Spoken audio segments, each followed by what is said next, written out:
क्या अमेरिका भारत के खिलाफ साजिश रच रहा है? क्या ट्रंप भारत के पड़ोस में भारत विरोधी सरकार चाहते हैं? ये सवाल इसलिए क्योंकि अमेरिका बांग्लादेश के चुनाव में खूब दिलचस्पी दिखा रहा है और बांग्लादेश की कट्टरपंथी पार्टी जमाते इस्लामी से संबंध मजबूत करने पर जुटा है। सबसे पहले बात अमेरिका के भारत विरोधी कूटनीति के बारे में। अमेरिका के जाने माने अखबार वॉशिंगटन पोस्ट की एक रिपोर्ट के मुताबिक बांग्लादेश में अमेरिकी दूतावास के अधिकारियों ने हाल ही में सिलहट में जमात इस्लामी के रीजनल ऑफिस में जमात के नेताओं से मुलाकात की और कई मुद्दों पर चर्चा की। वॉशिंगटन पोस्ट ने अपनी रिपोर्ट में एक अमेरिकी डिप्लोमेट के हवाले से कहा कि अमेरिका जमात इस्लामी के साथ दोस्ताना संबंध चाहता है, लेकिन अमेरिकी दूतावास ने इस दावे को खारिज कर दिया कि अमेरिका ने ढाका में किसी खास पार्टी का सपोर्ट किया। ये बातचीत एक रूटीन मीटिंग थी। लेकिन अमेरिकी दूतावास की सफाई से अलग अमेरिका जमात के साथ पिछले 2 सालों से काफी करीबी बढ़ा रहा है। इसकी शुरुआत 2023 में हुई, जब शेख हसीना सरकार के खिलाफ हिंसक विरोध प्रदर्शनों से एक दिन पहले ढाका में एक अमेरिकी डिप्लोमेट ने जमात के एक वरिष्ठ नेता से मुलाकात की थी।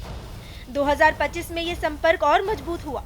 मार्च में 2 पुराने अमेरिकी राजदूतों ने जमात के मुख्यालय का दौरा किया। जून में पार्टी की अंदरूनी शासन और अल्पसंख्यकों के अधिकारों पर अपनी राय पर चर्चा के लिए जमात के नेताओं को अमेरिकी दूतावास में बुलाया गया और जुलाई में जमात प्रमुख शफीकुर रहमान से भी जमात के कई नेताओं ने मुलाकात की।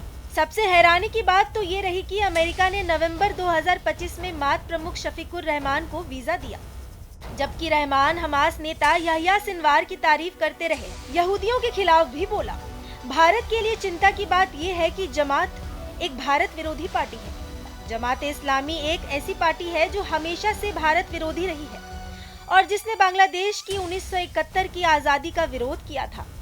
बांग्लादेश में शेख हसीना की सरकार के पतन के बाद यूनुस सरकार में पहली बार 12 फरवरी को आम चुनाव प्रस्तावित है। आम चुनाव से पहले बांग्लादेश की सियासत में काफी गहमा गहमी है, जिससे भारत की चिंताएं बढ़ रही हैं। बांग्लादेश में भारत की समर्थक पार्टी आवामी लीग पर बैन और शेख हसीना को भारत में शरण देने के बाद यूनुस सरकार से भी भारत के रिश्ते लगातार तनावपूर्ण रहे हैं। बांग्लादेश में हिंदुओं पर अत्याचार हो रहा है। आवामी लीग की गैर मौजूदगी में 3 ताकतों के बीच चुनाव है। Bangladesh nationalist party, Islamist Jamaat Islami और नेशनल सिटीजन पार्टी। अब चिंता ये है कि कोई भी पार्टी जीते, भारत के साथ उसके रिश्ते मुश्किल ही रहेंगे। अगर जमात की जीत होती है तो ये पाकिस्तान के पक्ष में ज्यादा होगा, क्योंकि जमात का हमेशा से पाकिस्तान की तरफ झुकाव रहा है।